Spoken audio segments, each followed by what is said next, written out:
नमस्कार, आप देख रहे हैं न्यूज मंच और मैं हूं विशाल वैभव। अभी हमारे साथ प्रदेश कांग्रेस सेवा दल के यंग ब्रिगेड के प्रदेश अध्यक्ष आदित्य पासवान है, जो कि हमेशा अपनी बात को काफ़ी बेबाकी से रखते हैं।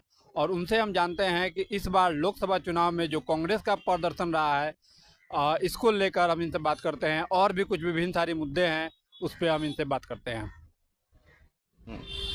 सर, इस बार जो है लोकसभा चुनाव में जो इंडिया महागठबंधन का प्रदर्शन रहा है, इसको लेकर बीजेपी जेडीयू यानी एनडीए गठबंधन की बात करें तो वो लगातार कहते हैं कि बिहार की जनता ने उन्हें सबक सिखा दिया है। जहां 23 सीटों पे राजद दल 4 सीट लेके आती है।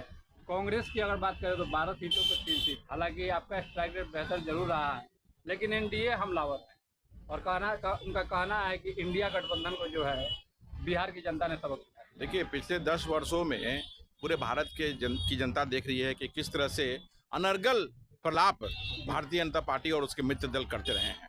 आज देखिए, बिहार में हमने 9 सीटों पर चुनाव लड़ा और हमारा स्ट्राइक रेट कितना बढ़िया है। ये हमारा बढ़ता हुआ जनाधार ही है कि हम 3 सीट जीते और पप्पू यादव जी भी हमारे साथ आ गए। आज हम 4 सीट पर हैं, तो ये हमारा बढ़ता हुआ जनाधार ही है। इसलिए मैं आपके माध्यम से राहुल गांधी जी से, प्रियंका गांधी जी से, सोनिया गांधी जी से, हमारे राष्ट्रीय अध्यक्ष श्री मल्लिकार्जुन खड़गे जी से विशेष आग्रह और अनुरोध करना चाहूँगा कि बिहार पे विशेष ध्यान दीजिए, क्योंकि बिहार हमेशा से कांग्रेस का केंद्र रहा है।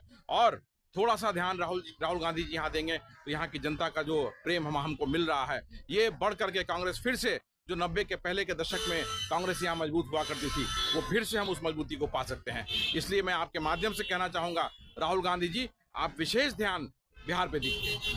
सर, आरक्षण को लेकर अगर बातें करें तो हाई कोर्ट ने बढ़े हुए आरक्षण को रद्द कर दिया है। हालांकि सरकार ये जरूर कह रही है कि हम लोग सुप्रीम कोर्ट का दरवाजा खटखटाएंगे। कैसे देखते हैं सर पूरे इस मामले को?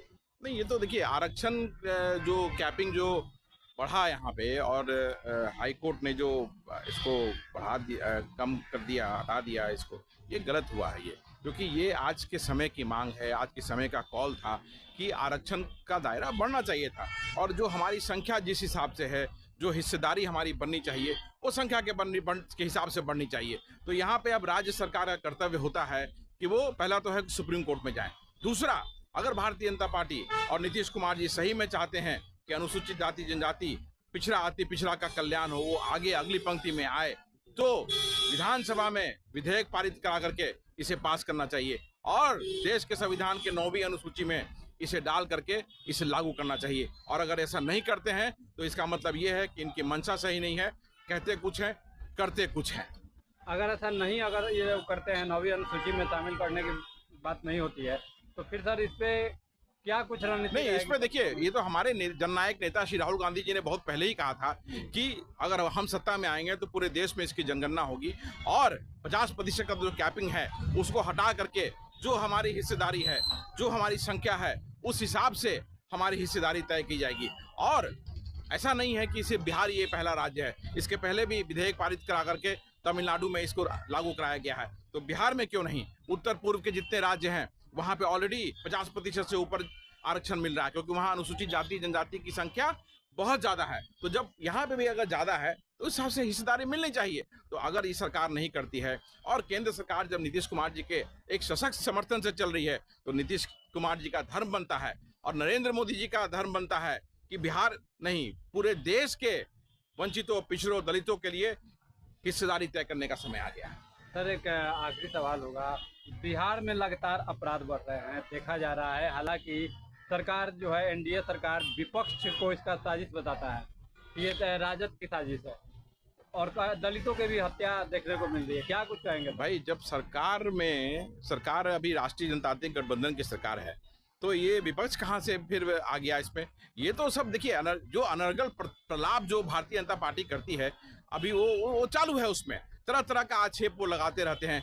आज बिहार में लगातार हमारे दलित भाइयों की हत्या की जा रही है और विशेषकर हमारा जो पासवान समुदाय है उसको टारगेट करके हत्या किया जा रहा है। आप शाहाबाद में देखिए, 2 हमारे युवा बच्चे, एक 18 वर्ष का, एक 21 वर्ष का, निर्मम तरीके से उसकी हत्या कर दी गई। आप लालगंज चलेंगे तो वहां पे एक गरीब पासवान लड़के का वहां उसकी हत्या कर दी गई। सिवान में 20 सड़क पर सुबह सुबह गोल्डन कुमार जी की हत्या कर दी गई।